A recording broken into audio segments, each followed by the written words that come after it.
Thank you so much, ma'am, for the kind introduction. And firstly, I would like to thank Dr. Manoj Toshniwal sir and IIM Aurangabad for having me here. It is a wonderfully organized event, and as it happens to be, this is my first time in Aurangabad, so this is extra special. The topic I'll be covering today is lymphoma.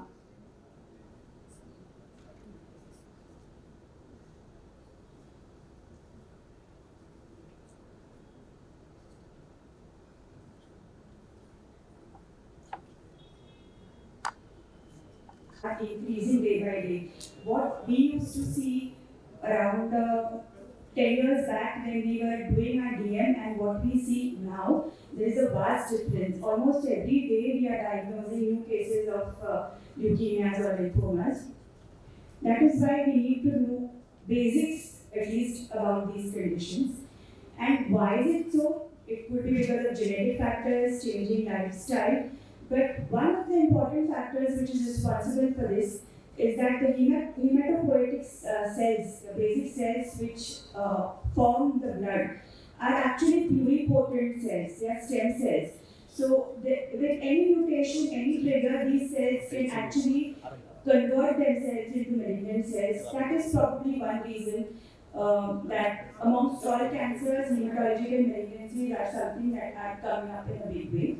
So as we just, for the first 5 minutes, go through some basics of these lymphomas specifically. As we know, hematological malignancies can be classified in three types. It can be leukemia, lymphoma, myeloma. Just some basics. Leukemia, the word means that the cancer is in the blood. Lymphoma, the word oma, we know, means a tumor. So whenever there is any consolidated organization of the tumor cells, as it happens in lymph nodes, as it happens in the liver spleen, then we happen to call this malignancy as lymphoma. And myeloma, as we know, are cancers of the plasma cells. Malignancies can be myeloid, lymphoid. These are all the common cancers. We'll be hearing a lot about them over the next course of the CME. What we are covering today is Hodgkin's and non-Hodgkin's lymphoma. As we can see amongst all the lymphoid malignancies, NHL is the most common, attributing around 60% of all these malignancies. And in NHL, you see there are so many varieties, so many varieties. The common ones that we need to know are Hodgkin's, non-Hodgkin's. In non-Hodgkin's, we need to know follicular lymphoma, CLL, DLBCL. So this is typically how a patient with lymphoma will present to us. There will be lymph node swellings, there will be fever. So any patient who is typically sick for weeks or months, and one typical complaint that this patients have is fever, which is sometimes continuous, sometimes intermittent, associated with night sweats. Night sweats is when the patient has so much sweating that his clothes get wet. So this is one thing that, somehow that alarm should rise in your mind that are we dealing with a lymphoma here? Then there would be weight loss. What is significant weight loss? Anything which is more than 10 kg in 6 months would be considered significant. Obviously, in aggressive lymphomas, we will not wait for 6 months. So any fast, rapid, unexplained weight loss would be important. And the patient again would have anorexia, he would look sick. There's a TB patient, we'll see the cases shortly. Other rare complications happen when the bone marrow is involved. So you can get cytopenias, the patient can have anemia, very low platelets, bleeding. The patient can have involvement in the brain, CNS. The patient can even present with effusion in ascites. So this is how we stage our lymphomas. And now the staging is what is typically used. Stage 1, 2, 3, 4, depending on what sites are involved. Investigation. Now, we are here basically for take-home messages. What should we take back with us when we go back from this CME? Most important, FMAC will not diagnose a lymphoma in most of the cases. So if you are strongly suspecting a lymphoma, please do an excision biopsy wherever it is possible. Even a punch biopsy or incisional biopsy might not be sufficient. So excision biopsy, and if you are strongly suspecting your patient is sick, So many times simultaneously we also ask for a immunohistochemistry, which tells us which lymphoma we are dealing with. Staging investigations, of course, we must all have heard about this investigation, PET CT scan, beautiful test, beautiful CT scan. As we can see the highlighted areas, they appear orange, bright yellow orange in color. So this is where the lymphoma is. So not just to help us guide in a diagnosis, but also staging. A PET CT scan is a wonderful test. Now, I'll just go through 5-6 slides. This is a little bit in the detail of lymphoma, and then we move on to our cases. Lymphomas can be indolent or they can be aggressive. Indolent are very slowly growing lymphomas. Many times they don't even need treatment. This includes follicular lymphoma and CLL. So many times the patient comes to us and says, Doctor, you have diagnosed a blood cancer, but you are not treating it. So there are criteria specific where we would engage in treating this patient. So indolent lymphomas, remember, many times don't need treatment as compared to aggressive lymphomas. DLBCL, Burkitt's lymphoma, these are lymphomas you have to treat. You cannot not treat these patients because they grow very fast. The patient can land up with compression symptoms, tumoritis, kidney injury. So you have to be aggressive in diagnosing and treating. And somewhere in between are these cancers like mantle cell, which can either be indolent or it can have an aggressive course. This slide is, I think there are some quiz students also sitting, so this is a good slide for you. 3 types of lymphomas, as I said, most commonly we will encounter: follicular, DLBCL, and Hodgkin's lymphoma. Like I said, treatment can be observation only, chemotherapy, immunotherapy, combination of both, which is called chemoimmunotherapy, and radiation therapy. Now, the hot thing in hematology, as we know, is immunotherapy and targeted therapy. Whenever we treat our patient, the goal should be, especially as young doctors sitting behind, do no harm. So just see, does your patient need treatment? What is the age of your patient? What are the comorbidities? And then only you decide about what treatment you would give a patient. A 90-year-old patient with an indolent lymphoma, it's best to put your hands off the patient. You wouldn't treat this patient aggressively. So always remember, do no harm. Now, as far as lymphoma treatment is concerned, 2 treatments revolutionized the prognosis in lymphomas. One is this molecule called rituximab, and second, which is this newly launched molecule, which is called obinutuzumab. It is just like rituximab, but so much better. As you can see, the original molecule is something called Gazyva, G for Gazyva in the following slides. Excellent molecule, excellent prognosis. In patients who are even refractory to rituximab, this molecule is doing wonders. I'm just putting 3-4 slides here for the benefit of Roche has sponsored this session and this molecule belongs to Roche. So they wanted me to discuss this. So just in 2 minutes, this was the Galilean study that described obinutuzumab vis-a-vis rituximab. Excellent molecule, excellent results. As you can see, the CR, the progression-free survival, the OS, everything has so much, it's better than what could be seen with rituximab. This is the dose. It's a basically flat dose versus rituximab where you give body square wise. You can see the results are better. And one very, this is my last slide, but then we go with the cases. Follicular lymphoma, which is refractory to treatment, sometimes is a nightmare to treat. And as we can see, Gazyva is giving excellent results in these set of lymphomas as well, vis-a-vis rituximab. So this was targeted therapy in lymphoma treatment. Avoids normal cells, goes directly to the cancer cells, hit on target. So that is what we mean by targeted therapy. So moving on to our cases. I tried to select 4 cases, different presentations, different lymphomas, and cases that we could commonly encounter in routine practice. This is Mr. MK. He was a 53-year-old gentleman. He was actually the BC of a prominent university in Vidarbha. He presented with fever of 1.5 month duration, weight loss, abdominal discomfort. He was evaluated outside. This gentleman actually had lymph nodes in his abdomen. He had retroperitoneal lymph nodes, he had inguinal lymph nodes. What was biopsied was inguinal lymph node biopsy, which turned out to be reactive. Patient was started on anti-tuberculosis therapy as a standard therapy, standard treatment protocol across most centers. Any patient with fever, lymph nodes is labeled as tuberculosis and started on anti-tuberculosis therapy. So this is what happened. After 10 days, this patient worsened. He developed breathlessness and he came to us in an altered sensorium. Fever was persistent, and actually in the casualty, this patient was so bad that we had to intubate this patient. X-ray suggested that there was a massive pleural effusion which was causing mediastinal shift, and that is why probably he had decompensated. BP was 80 systolic. Intubated, inotrope started, and immediately our CVTS surgeon inserted her into costal drain.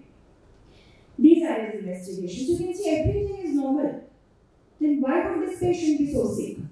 Pleural fluid again was suggestive of reactive inflammation. So are we actually dealing with TB here, or is it something else? We immediately did a CT. There were lymph nodes in the abdomen.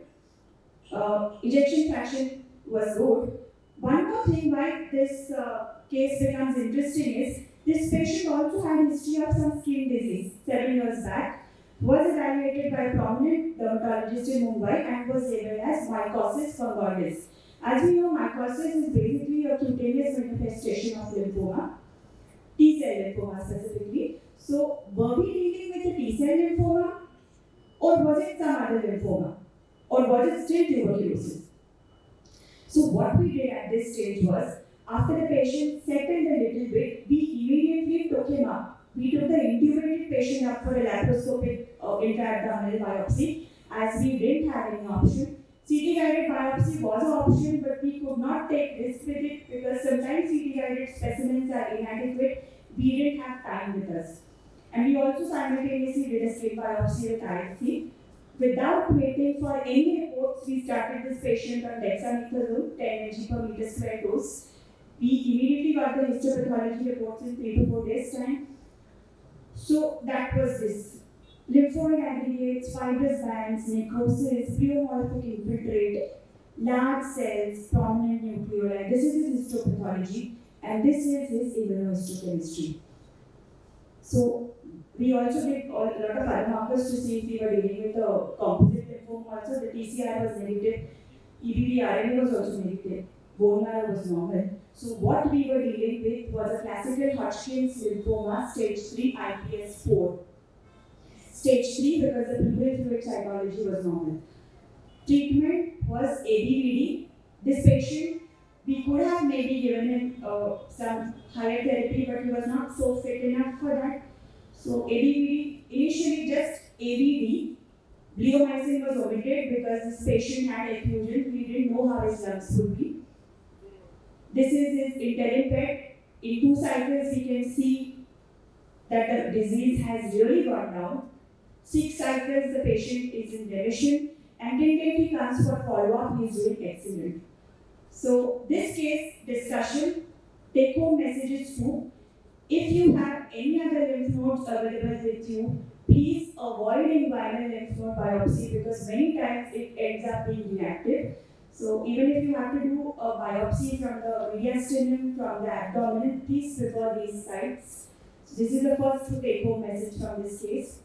Second, what made this case very interesting and rare was the association of mycosis fungoides with lymphoma. This is one thing maybe that should have made us suspect lymphoma. There are very few cases such reported, but whenever it happens, it is mostly HL or NHL which is associated, and severity of both is increased.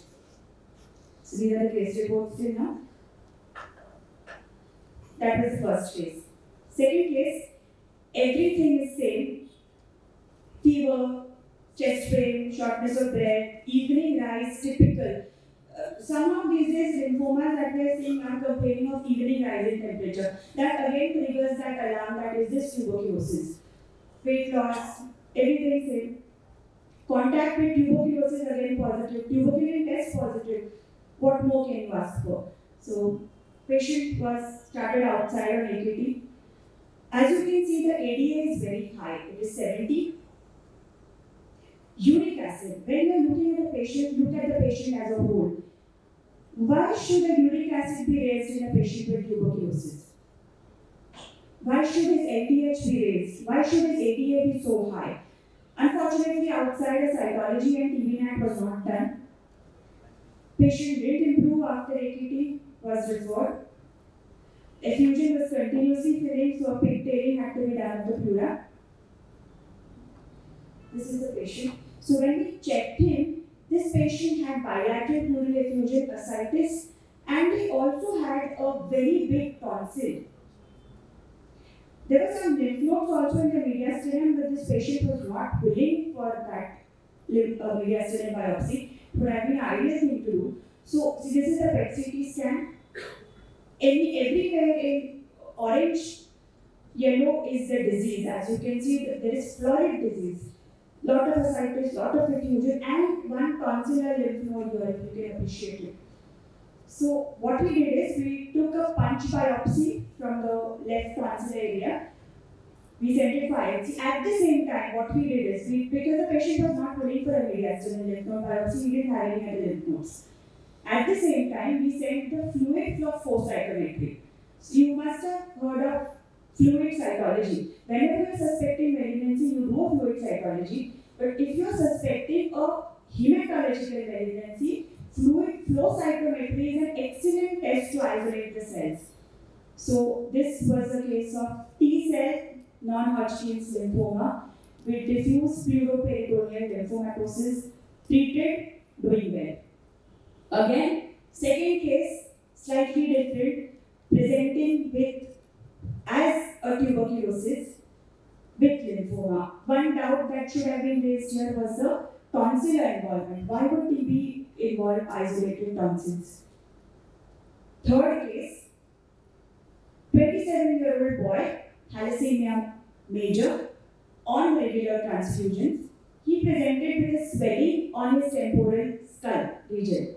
This is the patient, you can appreciate the swelling, one-sided temporal. He was also found to be HIV positive and was on highly active antiretroviral therapy recently. So, as a standard practice, most of these patients follow with thalassemia centers. So this patient was also doing that. And as you must have heard, thalassemia patients have something called extramedullary hematopoiesis. This is when the bones, and not just the bones, they cannot compensate enough for the blood requirement that is there. Blood formation is very excessive. So other sites also start producing blood. So he was labeled as EMH from the thalassemia center, and treatment of EMH typically is hydroxyurea, sometimes radiation or ablation. So this patient was started on hydroxyurea, labeled as thalassemia with EMH. There was no improvement. When he came to us, he also had some small lymph nodes. We did a core biopsy from the skull bone. This is his biopsy. As you can see, there are these large cells, monomorphic appearing cells. So the immunohistochemistry came as plasmablastic lymphoma. It's basically a very high-grade lymphoma which is associated with HIV. It is a subtype of something called a diffuse large B-cell lymphoma. It has poor prognosis and it's a very rare condition, but needs to be thought of in patients who are immunocompromised. So what were the pointers here? One, HIV positive status. Second, the LDH. Last case, 43-year-old lady, presented with cough, fever, dyspnea, fatigue, night sweats, oral antibiotics, no relief, examination revealed bilateral crepitations, axillary lymph nodes, mild splenomegaly, investigations. As you can see, mediastinal lymphadenopathy, some low hemoglobin, ACE levels are high. and biopsy was done. Immunohistochemistry was not done at that point. It showed necrosis. So the first thing that comes to mind here is sarcoidosis. So this patient was started on steroids. She got good symptomatic relief, but then she worsened again. So this time she came to us. The patient continued to have all these symptoms. This time again we did a biopsy because the previous biopsy was not so conclusive. Again it showed necrosis. IHC could not be done on that biopsy. One more thing that this patient had was a worsening splenomegaly. This patient was not so affording, so we could not afford to do a PET CT scan in this patient. So what we did, because we didn't have any choice, we did a diagnostic splenectomy. This is the splenic biopsy. This patient had something called a splenic marginal zone lymphoma, who was actually labeled as sarcoidosis treated with steroids. And splenectomy was curative in this patient. This patient is on continuous follow-up. She's currently doing good. There are no lymph nodes. But if she relapses, we plan to give her rituximab or chemotherapy. Take-home message: lymphoma is a master mimicker of multiple clinical conditions. Tuberculosis, autoimmune conditions, sarcoidosis, thalassemias, you name it, lymphoma can mimic it. Timely diagnosis, appropriate treatment leads to cure in most cases. Any patient who has any atypical symptoms, if you feel, you should investigate the patient. FNAC is not diagnostic, you have to go ahead with a biopsy unless it is not possible at all. And prompt initiation of treatment, because even stage 4 lymphomas have survivals as high as 60 to 90%. Thank you so much, and thank you for having me. Hello. Madam, excellent presentation, making this very uncommon topic and a very hard topic very easy. Your all cases were very self-learning, and we could get many take-home messages out of this. Many of the times we only go for FNAC, and the time to take a biopsy is a longer time, and most of the times we miss many of these cases most probably. This is one thing, and I think the people are okay for questions. If our persons want to ask questions. For having me here. It's a beautiful city, and I really enjoy being here. Thank you so much.